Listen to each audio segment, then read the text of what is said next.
People laughed the moment Olivia made that casual joke at the party. "He's banned from my bed now." The music kept playing. No one gasped. Most people probably assumed she was being funny. But the way her words hit the air sent a cold ripple down my spine. It wasn't what she said, it was how she said it. No glance in my direction. No hint of humor. And the quick, uneasy looks her friends exchanged told me everything I needed to know. Something was wrong. I stood near the drink table, pretending to refill my glass, pretending I hadn't heard the awkward chuckles circling around her. But one person didn't laugh, her best friend, Rachel. Rachel leaned in close to Olivia, lowered her voice, and said something she clearly thought I was too far away to catch. "Olivia, you seriously said that after everything you've been doing?" Her words cut through the noise like a blade. Olivia stiffened immediately. She grabbed Rachel's wrist and whispered frantically, sneaking a glance in my direction to see if I'd heard. She didn't need to worry. I'd heard enough for my heartbeat to slam in my chest. Still, I kept my expression blank. I played the part of the oblivious husband, enjoying a harmless company party. But inside, there was no confusion, only calculations. All the little signs I'd pushed aside started snapping into place. Her late-night work calls, sudden sleepovers at friends' houses, her phone permanently flipped face down, the quiet distance that started choking our home, and the fact she hadn't touched me in weeks. I told myself people get tired. Marriage has phases. Stress happens. But Rachel's expression told me this was something else, something uglier. Rachel pulled her hand out of Olivia's and let out a long, exhausted sigh, the kind people make when they're done covering for someone. "Look," she murmured, "he deserves to know. You can't hide it forever. And you know it." My pulse roared in my ears. I shifted slightly, pretending to admire the decorations, but every nerve in my body was locked onto their conversation. If Rachel said one more word, just one, everything would come crashing down right there. And that's exactly what she did. Rachel looked Olivia dead in the eyes, tired and fed up. "You can't joke about your husband being banned from your bed when you've been sharing it with someone else." My hands turned ice cold. Olivia's face drained a color, then flushed bright red. "Rachel, stop," she hissed, gripping her friend's arm. "Not here." But Rachel yanked her arm free. "And when he finds out from someone else, when that guy's wife shows up, you think you can play both sides forever?" A ringing noise filled my head. The room tilted, just a little. People around them didn't understand the context. Some chuckled nervously, assuming it was tipsy drama. Others drifted away politely.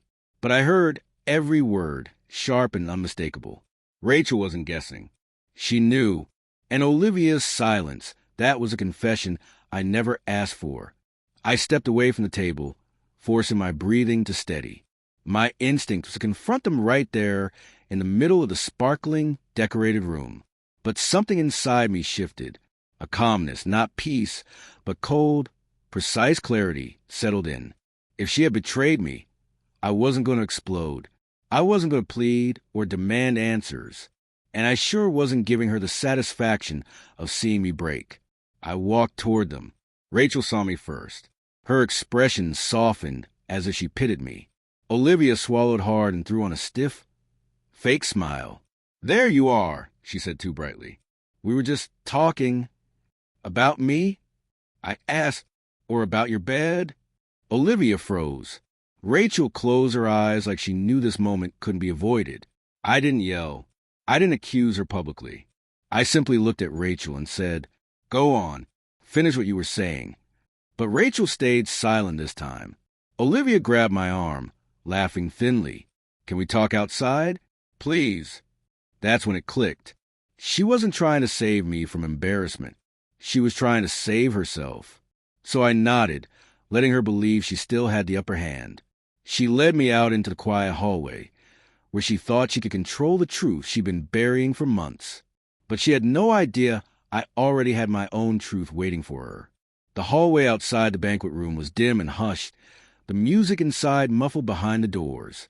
Olivia kept glancing around, as if the walls themselves might start repeating Rachel's words. She crossed her arms, tried to rebuild that confidence, she usually wore like armor. Listen, she said gently. Rachel was exaggerating. You know how she gets when she drinks. She twists things, says random stew. Olivia, I interrupted calmly. I want you to tell me the truth. Right now. For a moment, she held my eyes, her lips parting like she was about to finally say it. Really? Say it. But then she blinked, looked away, and retreated into her usual script. You've been distant lately, she said. You come home tired, stressed, barely want to talk. What did you expect? I felt lonely. There was the slow, strategic attempt to shift the blame, to slip guilt into my chest. But it didn't work this time. Who is he? I asked quietly. She stiffened. There is no he. You're overreacting to a stupid joke. You've been sharing your bed with someone else. Olivia swallowed hard. Rachel misunderstood. Rachel doesn't sound like the one lying tonight. Her jaw clenched. Her eyes flicked toward the ballroom door, desperate for an escape. Finally, she whispered, Can we please talk about this at home? Not here. Not like this. But I had already made up my mind. This wasn't going to be cleaned up privately behind closed doors. Not when she had been lying so comfortably in the dark. So I reached into my pocket and pulled out my phone. Not to record her, not to trap her, but to show her the message I had gotten earlier that afternoon. A message I hadn't understood at the time. One sentence. From an unknown number. Tell your wife her late-night visits need to stop. My family isn't blind. Olivia stared at the screen. First pale, then ghost white. I watched her unravel, denial slipping, excuses collapsing, whatever story she rehearsed disintegrating. Please, she whispered, voice splintering.